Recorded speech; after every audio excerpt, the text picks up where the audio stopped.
Hello my dear ladies and gentlemen, நாம் இன்னைக்கு எந்த வீடியோட ஒரு ரியாக்ஷன் பார்க்க போறோம் அப்படின்னா Mammootty sir, Mohanlal sir, Fahadh Faasil sir, அதுக்கப்புறம் குஞ்சாக்கோ போபன் சார், நயன்தாரா மேம் இவங்கெல்லாம் சேர்ந்து நடிக்கக்கூடிய ஒரு படம் வந்து வரப்போகுது. அந்த படத்தோட அஃபிஷியல் டீசர் தான் வந்திருக்கு. படத்தோட பேர் பேட்ரியாட். ஸோ இந்த படத்தோட அஃபிஷியல் டீசர் தான் நம்ம இப்போ ரியாக்ட் பண்ண போகிறோம். அண்ட் இந்த படத்துக்கு ஒரு ஸ்பெஷல் என்ன அப்படின்னா, this is the biggest film in Malayalam film industry, upcoming ஃபிலிமில். ஸோ இது என்ன அப்படின்னா, இங்கே எப்படி கமல்ஹாசன் சாரும் ரஜினி சாரும் சேர்ந்து நடித்தா எந்த லெவலுக்கு ஆஃப் ஒரு எக்ஸ்பெக்டேஷன் இருக்குமோ அதே மாதிரி அங்கே இந்த எக்ஸ்பெக்டேஷன் வந்து இருக்குது. அண்ட் இதோட காஸ்ட் அண்ட் க்ரூஸ் பார்த்தீங்க அப்படின்னா அடுத்து சொல்ல போகிறேன். ஸோ பார்த்தீங்க அப்படின்னா உங்களுக்கே தெரியும், எக்ஸ்பெக்டேஷன் லெவல் ஹைனா ஹை, வேறு லெவல் ஹையில் இருக்குது. டீசர் தான் இப்போ விட்டுருக்காங்க. ட்ரைலர் விடும்போது இன்னும் அதிகமாகும் அப்படின்னு தான் industry talk.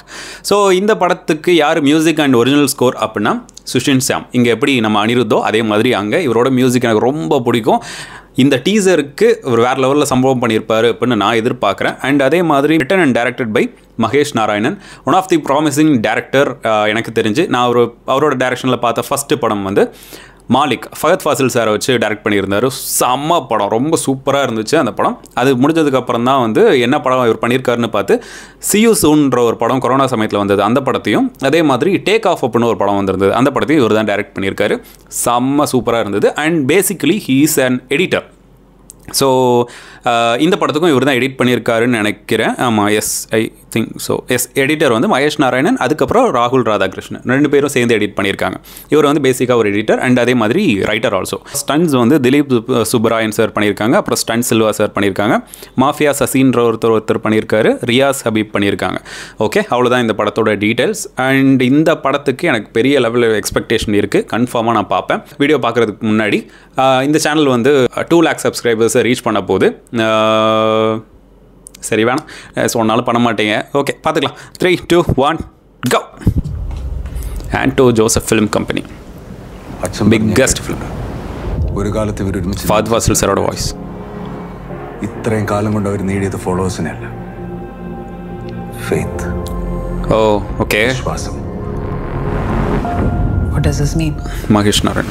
Oh Mammukka. Social score to people. മൊത്തം 3 പേർ ഓ സാറിനെ തടുക്കാൻ കഴിയും. ഫഹദ് ഫാസിൽ. കാനിയ periscope. Student laptop scheme le program. Is that similar to Periscope? The program intelligent ஃபிலிமாக இருக்குமோ? അവർ വീണ്ടും ഒന്നിച്ചാൽ എന്താവുന്ന വിഘ്നേഷൻ അറിയാം. ഓ ബ്ലാസ്റ്റ്. ஓ மியூசிக் செம. ஏய், ஃப்ரேம் எல்லாம் பாரு. ஓ The sentence. Great Indian traitor. Wow, செம ஃப்ரேம். பேட்ரியாட். மியூசிக் ஒரு மாதிரி வேற லெவல் பண்ணுது. ஓகே, ஷார்ட் டீசர், செம்ம ஷார்ட் டீசர். ஆனால் செம்மையாக இருக்குது. ஒரு ஃப்ரேம்ஸுமே சூப்பராக இருக்குது. ஃபஸ்ட்டு அந்த 30 seconds, ஐ மீன் 1.5 minute டீசர். ஆனால் அதில் அந்த ஃபஸ்ட்டு 30 seconds ரொம்ப ஸ்லோவாக இருந்துச்சு. அதுக்கப்புறம் எடுத்த அந்த ஃபாஸ்ட் தான் அந்த ஸ்டோரி லைன். பட் இப்போவுமே இது ஒரு இன்டெலிஜென்ட் ஃபிலிமாக தான் இருக்கும் அப்படின்னு சொல்லியிருக்காங்க. அண்ட் இது பார்க்கும்போதும் அப்படி தான் தெரியுது. அண்ட் மியூசிக் சீரியஸ்லி வேற லெவல், செம்மையாக இருக்குது. எனக்கு மியூசிக் ரொம்ப பிடிச்சிருந்தது. நான் எக்ஸ்பெக்ட் பண்ணிகிட்டே இருந்தேன் இந்த மாதிரி ஒரு மியூசிக் தான் வரும் அப்படின்னு சொல்லிட்டு. தென் அதே மாதிரி பட் இந்த மாதிரி ஒரு ஆக்ஷன் பேக் டீசர் நான் எதிர்பார்க்கல. நான் நினச்சேன் எல்லாத்துக்கும் டயலாக் கொடுத்து ஒரு மாதிரி ஸ்லோ பேஸில் கொண்டு போவாங்கன்னு நினச்சேன். பட் வேற லெவல் டீசர், செம்மையாக இருக்குது. ஒரு பெரிய சம்பவம் காத்துட்ருக்கு அப்படின்னு நான் நினைக்கிறேன். அண்ட் இங்கே இந்த படத்தை ஒரு வேளை இங்கே இந்த மாதிரி எடுக்கிறாங்க அப்படின்ற மாதிரி இருந்துச்சு அப்படின்னா, ஒரு ஹீரோஸ்க்குமே வந்து ஒரு எப்படி சொல்கிறது, ஒரு போஸ்டர் கொடுப்பாங்க, ஒரு குட்டி கிளிம்ஸ் மாதிரி விடுவாங்க. ஸோ இந்த மாதிரிலாம் விட்டு ஆடியன்ஸோட எக்ஸ்பெக்டேஷன் மீட்டர்ஸை இன்னும் ஹை பண்ணி கொண்டு போய் கடைசியில் நம்ம மேலே தப்பு, நீங்கள் எக்ஸ்பெக்ட் பண்ண லெவலுக்கெல்லாம் எங்களால் படம் எடுக்க முடியாதுன்னு சொல்லுவாங்க. அதுதான் உண்மை. ஒரு ஃபிலிம் மேக்கராக அவரை வந்து நம்ம நிறையா பார்த்துருப்போம். சூப்பராக பண்ணுறாரு அப்படின்னு பாராட்டிலாம் கொடுத்துருப்போம். ஈவன் ஒரு இப்போ ஓகே நான் டேரெக்டாகவே சொல்கிறேன். இப்போ லோகேஷ் கனகராஜ் நான் தான் சொல்கிறேன். ஸோ அவங்க என்ன அப்படின்னா விக்ரம் படம் சூப்பராக கொடுத்துருந்தாங்க, கைதி படம் அதுக்கு முன்னாடி ரொம்ப சூப்பராக கொடுத்துருந்தாங்க, மாநகரம் வேறு லெவலாக இருந்துச்சு.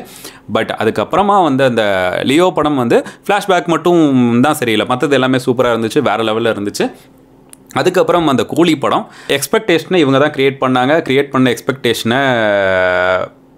எக்ஸ்பெக்டேஷனே இல்லாமல் போனாலும் அந்த லெவலுக்கு பெருசாக படம் இல்லை அப்படின்றது தான் உண்மை. எனக்கு பர்சனலி எனக்கு இது என்னோட ஒப்பீனியன். ஓகேவா? ஸோ உங்களுக்கு அது வேறு மாதிரி இருக்கலாம். அந்த எக்ஸ்பெக்டேஷன் மீட்டர் ஏன் அதிகமாச்சு அப்படின்னா எல்லாத்துக்கும் தனித்தனி போஸ்டர் விட்டு ஒரு எக்ஸ்பெக்டேஷனை க்ரியேட் பண்ணி இந்த படத்தில் இவங்களாம் இருக்கிறாங்களா, ஸோ படம் வேறு லெவலில் இருக்குமே அப்படின்னு நினச்சி நம்ம உள்ளே போவோம். அண்ட் அதே மாதிரி அந்த டீசர் ஒரு மாதிரி அந்த ஃபஸ்ட்டு டீசர் மாதிரி குட்டியாக விட்டுருந்தாங்கல்ல, அந்த வாட்ச் எல்லாம் வச்சு கனெக்ட் பண்ணி ஒரு இப்போ போஸ்டர்லேயுமே வந்து அந்த வாட்ச் வந்து மெயினாக இருந்துச்சு. நம்ம நினச்சோம் சார் வாட்சை பற்றி தான் நிறையா இருக்குமோ அப்படின்னு சொல்லிட்டு. பட் வாட்சுக்கு அங்கே வேலையே இல்லை, சும்மா ஒரு வாட்ச்சு. அதுக்கப்புறம் ஓகே இதெல்லாம் இருந்துச்சுன்னு வச்சுக்கோங்களேன். ஸோ இந்த அளவுக்கு எக்ஸ்பெக்டேஷனை க்ரியேட் பண்ணிவிட்டு ஒரு சுமாரான படத்தை கொடுக்கும்போது நம்மளுக்கு அது ஒர்க் அவுட் ஆகலை. பட் இவங்க அதை என்ன பண்ணியிருக்காங்க அப்படின்னா ரொம்ப சிம்பிளாக அழகாக மற்ற படங்கள்லாம் எப்படி க்ரியேட் பண்ணுவாங்களோ அதே மாதிரி ஆக்டர் எல்லாத்தையுமே பெருசாக கொண்டு வந்துட்டு அது எந்த லெவல்லையுமே வந்து எக்ஸ்பெக்டேஷன் மீட்டரை ஹை பண்ணலை. பெரிய எக்ஸ்பெக்டேஷன் இருக்குது இப்போவுமே, அதுக்காக இவங்க அந்த கிமிக்ஸ் உருவாக்கலன்னு சொல்கிறேன். ஒரு போஸ்டரை விட்டு இவங்க இருக்கிறாங்க அப்படின்னு சொல்லி நம்மளுக்கு ஹைப் ஏற்றி அதெல்லாம் எதுவுமே பண்ணலை. படத்தோட பூஜை ஸ்டார்ட் ஆச்சு, ஷெட்யூல்ஸ் இது முடிஞ்சிருக்குன்னு அப்டேட் கொடுத்தாங்க, இப்போது டீசரை ரிலீஸ் பண்ணியிருக்காங்க. ஐ திங்க் இது வந்து அவங்க சட்டிலாக ப்ளே பண்ணுறாங்க, நல்லா இருக்குதுன்னு சொல்கிறேன். இந்த மாதிரி தமிழ் ஃபிலிமில் இந்த மாதிரி இருந்துச்சு அப்படின்னா சீரியஸ்லி சூப்பராக இருக்கும். இப்போ அடுத்து ரஜினி சாரையும் கமல் சாரையும் வச்சு அவர் தான் படம் பண்ண போகிறேன்னு சொல்கிறாங்க. படம் வந்து சூப்பர் ஹிட் ஆச்சுன்னா உண்மையிலே சந்தோஷப்படுற ஆள் நானாக தான் இருப்பேன். எனக்கு அவ்வளோ பிடிக்கும் லோகேஷ் கனகராஜனாவோட அந்த ஃபிலிம் மேக்கிங் வந்து ரொம்ப பிடிக்கும். பட் இப்போ அவர் பேசினது கொஞ்சம் சரியில்லாத மாதிரி தோணுச்சு.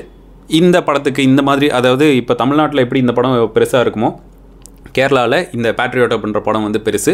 அதை இந்த லெவலுக்கு ரொம்ப சட்டிலாக வச்சு சூப்பராக கொண்டு வந்திருக்காங்க அப்படின்றப்போ பார்க்குறதுக்கு ரொம்ப நல்லா இருக்குது. ஐ திங்க் இதே அந்த சட்டில்னஸை வந்து கடைசி வரைக்கும் மெயின்டைன் பண்ணோம். படத்தில் அவங்க பேசினாங்கன்னா போதும். ஸோ அந்த லெவலுக்கு இருந்துச்சு அப்படின்னா எனக்கு ரொம்ப ஓகே. டீசர் பார்க்கும்போது எனக்கு தெரிஞ்சு ஒரு நல்ல படமாக இருக்கும் அப்படின்னு தோணுது.